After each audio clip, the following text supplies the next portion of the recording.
All around the world for the past few weeks, spiritual and religious services have been cancelled. People have been asked to stay at home and not gather together in their places of worship.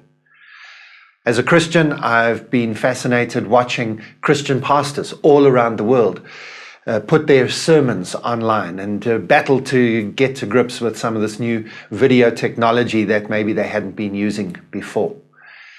When lockdown finishes, whenever it finishes in your country, we are not going to be able to go back to our worship services. The reason for that is that for the next few months, we have to continue to physical distance from each other until we have a vaccine for this virus and until we can be guaranteed that nobody else is going to get COVID-19. Even if our lockdown restrictions ease up, we are still going to be asked to keep physical distance. You're only going to be opening shops and venues that can maintain that 2 meter or 6 feet distance between people.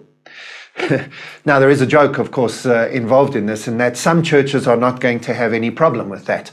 They didn't have enough people to fill up their buildings anyway, and so they can just sit at 2 meter distance from each other and still be the church that they remember.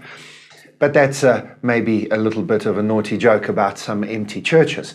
For many churches, they pack their buildings full every Sunday, often in multiple services. And that just isn't going to be able to happen for the next 12 to 18 months. Until we have a vaccine, we have to continue physically distancing ourselves from each other in every aspect of our lives. So what does that mean for churches? Churches who are normally packed on a Sunday? Well, I think that there are a few options. One of the options is to continue to ask many of your congregations to stay at home. We are going to continue to live stream our church services for many, many months. And maybe we'll never stop doing that, so that in the future, people who are sick at home, who can't attend our services, who may be traveling, can still connect in every Sunday or for all the meetings that they might be missing. The second thing that you can do is to go to multiple services. So instead of having a morning and an evening service, you can maybe have 2 morning services, an afternoon service, an evening service, and just ask people to come to one of those services only. You may have to even put people on a roster so that they know when they're coming, so that there isn't a sudden rush to one or other of the services. Thirdly, you are going to definitely have to have entry control. You're going to have to ask people who are showing symptoms of sickness, people who might be coughing or people who might clearly have a fever, to please go home. And you need to have some protective equipment on those people who are standing at the doors. You need to have hand sanitizers available and ask people to use them as they come in. In the buildings, you are going to have ushers who help people to maintain that physical distance. Obviously, families who are living in the same house together, they can bunch up nice and closely together. They're sharing whatever diseases they've got already. But we need to be very, very careful about how we position people in our buildings and maintain entry and exit controls. Fourth thing you need to be thinking about is any aspects of your religious service that involve physical contact. We are definitely going to have to change the way in the Christian faith that some of us do Holy Communion in terms of us actually having physical contact with each other. These methods, by the way, of how you actually do certain of the sacraments, those methods are not the sacred part of the sacrament. And we can and we should reimagine and be creative in the way that we engage in some of those rituals that we have in our religious environments. Thinking not about the ritual being sacred, but about the health of the human in front of us being more sacred. Finally, and fifthly, the thing that we need to do is also think about the fact that we are going to have to find ways to be community that doesn't involve a physical location.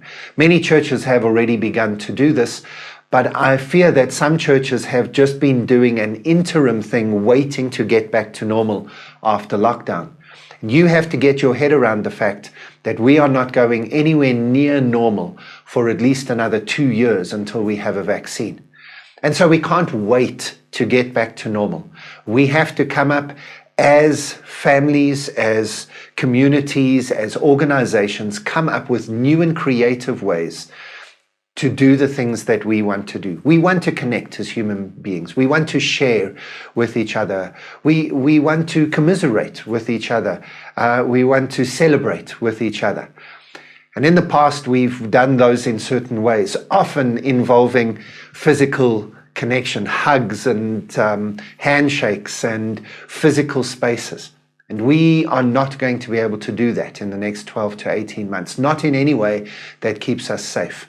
And so we need to bring our communities together, and we need to talk about and experiment with ways in which we can still be community, even when the physical aspect of that is not available to us. So for all of those of you who are part of and leaders of spiritual and religious communities, please spend time with your communities, not waiting for normal to come back, but bringing some sacred imagination, some holy creativity to the way in which you and your community will go forward. I honestly do think that there will be many churches and other places of worship that will not survive this extended lockdown and physical distancing. Not because of your message and not because of what you wanted to provide to the community, but simply because you were not flexible enough to adjust to the new situation. And either you brought COVID-19 into your community and decimated it that way, or your community realized how out of touch you were. Out of touch not with your sacred tradition, but out of touch with the real world that you are supposed to be ministering to. So please bring that creativity and imagination. And if you come up with some really good and clever ideas, please share them with me and share them with everybody that you can, so that we can all learn from some of the great ideas that are going to emerge from this. You can see more resources available in terms of what I call Future Church at my blog site.